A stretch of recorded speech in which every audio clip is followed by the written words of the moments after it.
Hi guys, welcome back. This is Ylarn again and you are still tuning in right here on my YouTube channel.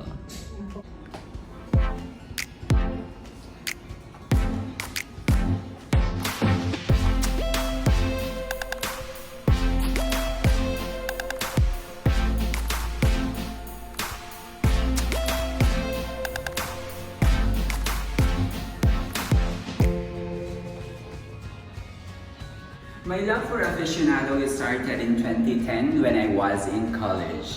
And from then, Aficionado has been my comfort scent all throughout. And this vlogs tells it all.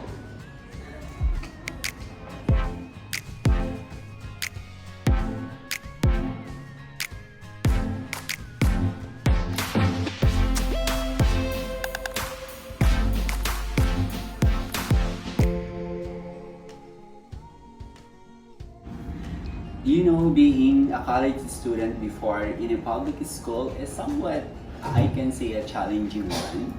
Not just in terms of your studies, your teachers, your classmates, but it also involves your financial status, which really affect your personal needs and wants. Knowing na kapag estudyante ka, kailangan mo talagang magtipid kasi may mga bagay na gusto mo din bilhin para sa sarili mo. And that includes perfume. Kasi it's part of good grooming to be pleasant all day.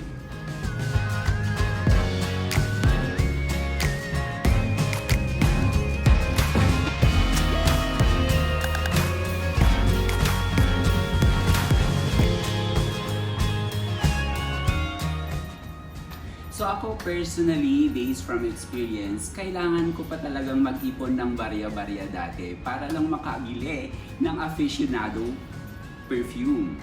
F10, that is my favorite scent so far.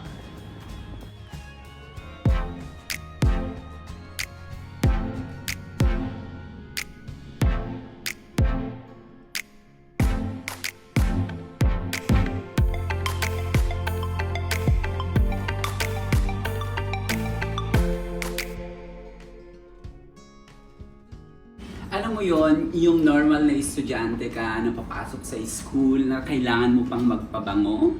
And then kapag malapit ka na sa hallway o sa corridor, mag-i-spray ka ulit ng pabango. Kasi baka mamaya makasalubong mo si crush, di ba?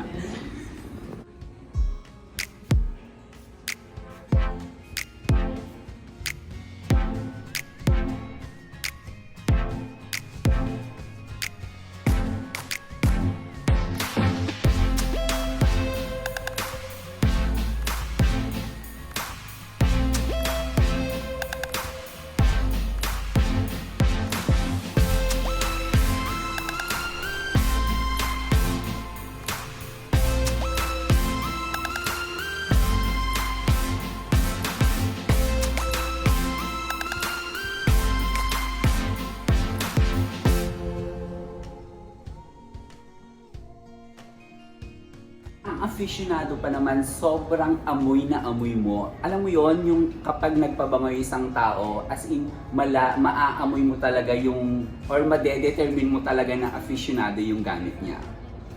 And then back then, Aficionado has been my favorite scent. Siya na yung naging kasama ko throughout my entire college days, and even up to now that I'm already working, andyan pa rin siya. Gamit ko pa rin siya. Aficionado has been my favorite scent wherever I go.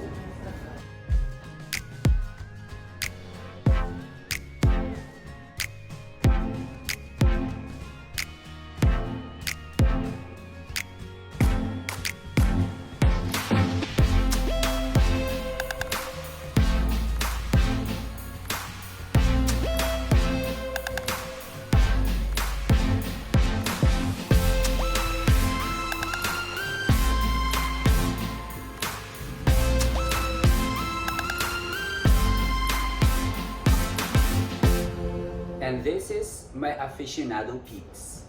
What's yours?